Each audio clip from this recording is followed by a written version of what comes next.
नमस्कार, आप देख रहे हैं चौपाल समाचार। चौपाल समाचार की हर खबर समाज पर करती है असर और आज मैं इस खबर को आपको दिखाने जा रहा हूं। ये खबर संबंधित है मुजफ्फरपुर जिला के कुढ़नी प्रखंड अंतर्गत धुबियाही पंचायत से, जहां पर हमारे साथ मौजूद हैं नीतीश जी, जो कि आपको मैं बता दूं पिछली बार मुखिया के उम्मीदवार के रूप में ये आए थे और इन्होंने तीसरा स्थान प्राप्त किया था इस पंचायत में वोटिंग को लेकर। हम दर्शकों को ये भी बता दें कि ये जो कार्यक्रम है पूरा का पूरा सामाजिक है और इस कार्यक्रम के माध्यम से हमें जानने का प्रयास कर रहे हैं कि ऐसे लोग जो समाज सेवा में रुचि रखते हैं या मुखिया के अभी जो चुनाव है या और भी जो पंचायती राज व्यवस्था के अंतर्गत स्तरीय पंचायती राज व्यवस्था में जो चुनाव है उसमें भी जो भागीदारी लेने को इच्छुक हैं, उनसे हम लोग बात करिए, जानते हैं कि वर्तमान स्थिति क्या है पंचायत के विकास की और आगे आने वाले समय में क्या योजनाएं हैं, उस पर हम आज चर्चा करेंगे। और आप दर्शकों को इस पर जरूर हम कहेंगे कि आप लोग ध्यान बनाकर रखें, क्योंकि आने वाले समय में जो अभी हम लोग बात करेंगे उसी के आधार पर विकास संभावना है कि उसी पर होगा। तो नीतीश जी, आपका बहुत बहुत स्वागत है। सबसे पहले तो इस चैनल में जो आप लोग हम आए हैं और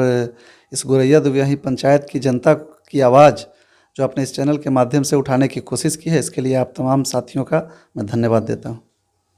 बहुत बहुत धन्यवाद। नीतीश जी, आप युवा हैं और समाज सेवा से लगातार जुड़े हैं। आप दर्शकों के लिए भी मैं बताता हूं और आप लोग जानते ही होंगे कि यह भारतीय जनता पार्टी मंडल अध्यक्ष है यहाँ पर जो कुढ़नी प्रखंड में, तो मंडल अध्यक्ष भी है और लगातार सामाजिक कार्यों में जुड़े रहते हैं। आपने कई बार चौपाल में भी इनको देखा होगा, यह कार्यक्रम में लगातार बने रहते हैं। तो हम ये आपसे जानना चाहेंगे कि आप समाज में जो जुड़े हुए हैं, तो अभी आपके पंचायत स्तर पर जो चुनाव आने वाला है तो उसमें क्या आप अपनी भागीदारी लेकर कुछ सोचे हैं? निश्चित रूप से मैं लगातार इस गोरैया दुबियाही पंचायत सहित पूरे प्रखंड के लिए मैं लगातार लड़ता रहा हूं और ख़ासकर चूँकि यह मेरा स्थानीय पंचायत है, इसीलिए मैं लगातार इस पंचायत की जनता के लिए लड़ा हूं, उनके अधिकारों के लिए लड़ा हूं और उनके विकास के लिए लड़ा हूं।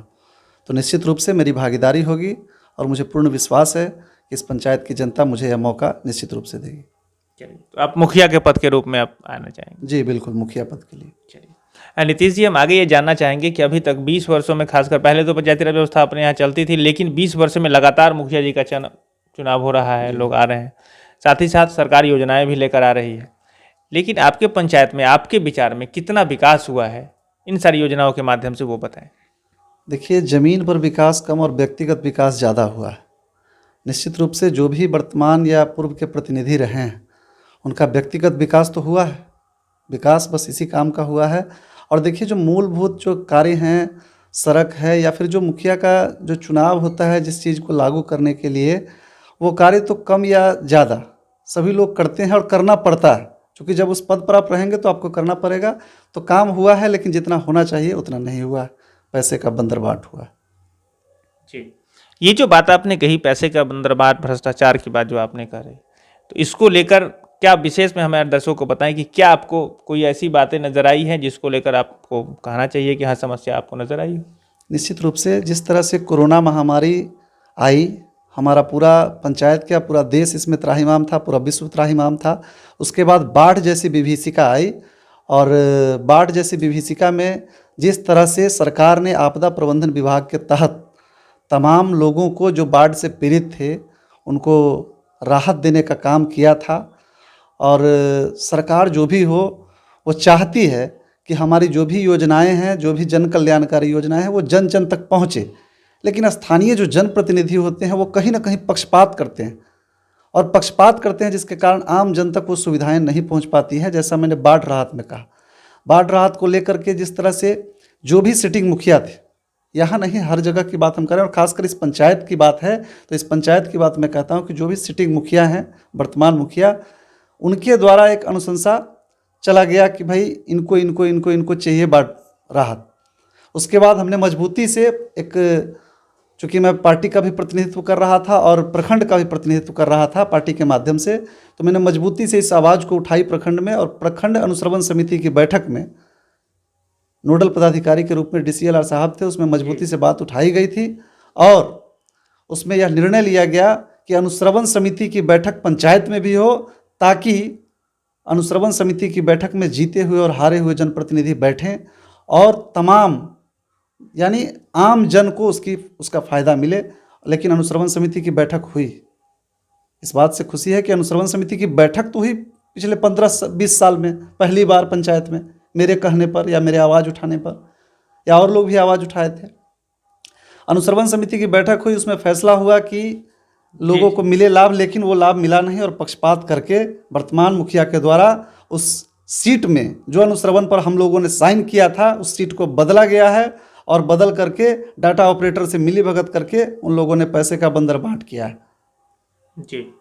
नितीश जी, हम ये भी जानना चाहेंगे कि आपने ये बात बताई, खैर ये बहुत आरोप तो है, कहीं ना कहीं जो आपने कहा पक्षपात हुआ है, इसको लेकर क्या आप कोई विधि सम्मत प्रक्रिया के माध्यम से आपने आवाज़ उठाई है? क्या कुछ लिखित आवेदन संबंधित अधिकारी पदाधिकारी को दिया? निश्चित रूप से मैंने अंचलाधिकारी और आपदा प्रबंधन विभाग के एडीएम साहब को भी, जो उस समय अतुल कुमार थे, उनको मैंने लिखित रूप से दिया। उसके बाद उस पर जो है मैंने मांग की है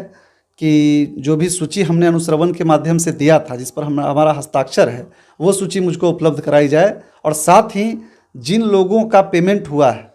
उन लोगों का सूची हो, लेकिन वो सूची अभी तक विभाग के द्वारा उपलब्ध नहीं कराई गई है। इससे साफ साफ जाहिर होता है कि कहीं ना कहीं पैसे का बंदर बांट हुआ है। चलिए, तो ये एक नितीश जी ने जो बात बताई है आरोप को लेकर, मैं दर्शकों को जरूर कहना चाहूँगा, चूँकि आप दर्शक भी क्षेत्र से जुड़े हुए हैं, तो आपको कैसा लगता है कमेंट जरूर करें, क्योंकि आप जब कमेंट करेंगे तो वास्तविकता और भी बेहतर से बेहतर नज़र आएगी कि क्या बात है। नितीश जी, हम ये भी जानना चाह रहे हैं कि इस बार चुनाव में जो आप आ रहे हैं तो किन मुद्दों को लेकर आप आ रहे हैं, क्या बता रहे हैं, क्या बदलाव होगा आपके आने से इस पंचायत में? देखिए, सबसे पहले जो लोकतंत्र का जो हमारा अधिकार होता है, यानी मजबूती से किसी गलत हो रहे कार्यों का विरोध करना, तो अभी तक जो मैं लगातार जनता के बीच हूँ, जनता के बीच यह मनोबल उनका जागा है कि जहाँ गलत हो रहा है वहाँ विरोध करना। चूँकि पूर्व के प्रतिनिधि और वर्तमान प्रतिनिधि के द्वारा लगातार सिर्फ और सिर्फ भ्रष्टाचार किया गया है, चाहे वो प्रधानमंत्री आवास योजना में हो, अभी शौचालय निर्माण जिस तरह से प्रधानमंत्री जी ने सपना देखा था, उस सपना को जो है पूरा तो हमको लगता है कि कागज़ पर दिया गया है, लेकिन जिस तरह से स्थानीय प्रतिनिधियों के द्वारा पैसे की उगाही की गई है, हर शौचालय निर्माण पे 2-2 हज़ार रुपये, 3-3 हज़ार रुपये लिया गया है, और उसको लेकर के भी मैंने जांच के लिए आवेदन जो है संबंधित पदाधिकारी को लिखा है। चलिए, देखिए, दर्शकों को मैं बार बार कहना चाहूँगा कि ये कार्यक्रम सामाजिक है, किसी व्यक्ति विशेष पर चर्चा नहीं है, लेकिन ये जो ग्राउंड की रिपोर्ट है जिसको मैं आपको नीतीश जी से लेकर दे रहा हूँ, इसमें कई सारी बातें सामने आ रही है, और यह बातें, यदि जो बातें इन्होंने कही है, ये गंभीर आरोप लगा रहे हैं, अगर ये सही है तो इस पर विधि सम्मत कार्रवाई होनी चाहिए। नहीं तो ऐसा लगता है कि विकास जो सरकार का जो तरीका है, जिस तरह से सरकार चाहती है कि यहाँ गाँव-गाँव तक विकास हो, तो नहीं हो पाएगा।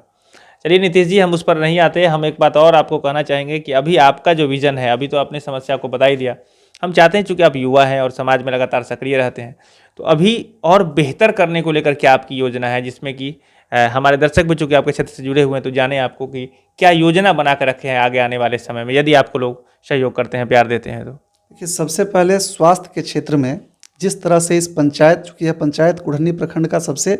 अंतिम, यानी इस दिशा में सबसे अंतिम पंचायत है, आप भी आए हैं तो देखे होंगे, सबसे अंतिम पंचायत है, और यहाँ की जो गरीब महिलाएं हैं, जो गरीब लोग हैं, आम लोग, चूँकि जो जनरल लोग हैं वो, अगर हमारे पास पैसा है तो हम चले जाते हैं पटना, दिल्ली, बॉम्बे इलाज कराने चले जाते हैं, मुजफ्फरपुर चले जाते हैं, लेकिन जो आम गरीब लोग हैं उनको अपना एक नॉर्मल इलाज कराने भी कुढ़नी पीएचसी जाना पड़ता है। और इस पंचायत से, इस गाँव से, इस पूरे गुरैया दुबियाही पंचायत से वहाँ की दूरी 10 से 12-15 किलोमीटर तक है, और 15 किलोमीटर जाके इलाज कराना थोड़ा सा संभव नहीं हो पाता है। इसलिए मेरी सबसे पहली प्राथमिकता होगी कि स्वास्थ्य के क्षेत्र में इस पंचायत में एक अतिरिक्त स्वास्थ्य केंद्र बनाया जाए, जिसको लेकर के मैंने माननीय स्वास्थ्य मंत्री मंगल पांडे जी को आवेदन लिखा है, और उन्होंने भरोसा दिलाया है कि जल्द ही आपके पंचायत में अतिरिक्त स्वास्थ्य केंद्र का निर्माण कराया जाएगा। साथ ही शिक्षा के क्षेत्र में जिस तरह से यहाँ हायर एजुकेशन के लिए व्यवस्था है दुबियाही में, जैसे माननीय मुख्यमंत्री जी का ड्रीम रहा है कि हर एक मध्य विद्यालय को अपग्रेड किया जाए हायर स्कूल में, उसके तहत दुबियाही को किया गया है। और मैं चाहता हूं कि +2 एक कॉलेज का निर्माण हो, जिसको लेकर के यहाँ के जो छात्र, खासकर छात्र तो चले जाते हैं लेकिन छात्राओं को परेशानी होती है, उसके तहत मतलब शिक्षा के क्षेत्र में एक इंटर कॉलेज की स्थापना हो, एक पुस्तकालय हो, ताकि जो छात्र हैं या आम लोग हैं उसमें से अपना जो है किताबें लेकर पढ़ सकें। तो शिक्षा और स्वास्थ्य के क्षेत्र में ये है। सड़क के क्षेत्र में मैं तो मुखिया नहीं भी था, लेकिन लगातार इस पंचायत के लिए मैंने पिछले 5 वर्षों में 9 सड़कों का निर्माण मुख्यमंत्री ग्राम सड़क योजना या फिर निवर्तमान विधायक के विधायक निधि से, सांसद निधि से मैंने कराने का काम किया है। और गुरैया दुबियाही पंचायत में एक नया शाखा डाकघर गुरैया में देने का काम किया है, जो एक अपने आप में मिसाल है कि पंचायत में एक ही शाखा डाकघर होता है। लेकिन मेरे आग्रह पर सांसद जी को और विधायक जी को और साथ ही केंद्रीय मंत्री जी को धन्यवाद देना चाहते हैं, तत्कालीन मंत्री मनोज सिन्हा जी को, कि उन्होंने मेरे आग्रह पत्र पर दूसरा शाखा डाकघर गुरैया के रूप में देने का काम किया है। तो मेरा सिर्फ मुद्दा है विकास और मान सम्मान की राजनीति, बस। तो आपका बहुत बहुत धन्यवाद, आपने अपनी बातों को रखा है, तो आपका बहुत बहुत धन्यवाद। जी, सबसे पहले तो आप लोगों को मैं खासकर धन्यवाद देना चाहता हूं कि आपने इस आवाज़ को इलेक्ट्रॉनिक और सोशल मीडिया के माध्यम से लोगों के बीच रखने का काम किया है। इसके लिए आपको पूरी टीम को बहुत बहुत धन्यवाद। बहुत बहुत धन्यवाद। दर्शकों का भी बहुत बहुत धन्यवाद। आपने अभी जो सुना है ये है नीतीश कुमार और ये है दुबियाही पंचायत से, कुरहनी प्रखंड है और जिला मुजफ्फरपुर है। अब दर्शकों को बता दें कि आपको जो मैंने इनसे अभी बात कर जो जानकारी उपलब्ध कराई है, यह जानकारी सामाजिक है और इसको लेकर हम सभी का दायित्व बनता है कि जो ये बेहतर सोच रहे हैं उसमें अपना अपना सहयोग करें और इस पंचायत के विकास को लेकर इतनी ऊंचाई तक हम लोग जाएं कि यह पंचायत एक मिसाल बने। तो आप सभी का बहुत बहुत धन्यवाद। आगे भी ऐसी खबर को लेकर हम लोग आते रहेंगे। आज के लिए बस इतना ही। कैमरा पर्सन रमेश कुमार के साथ मैं हूं अभिषेक आनंद चौपाल। समाचार के लिए धन्यवाद।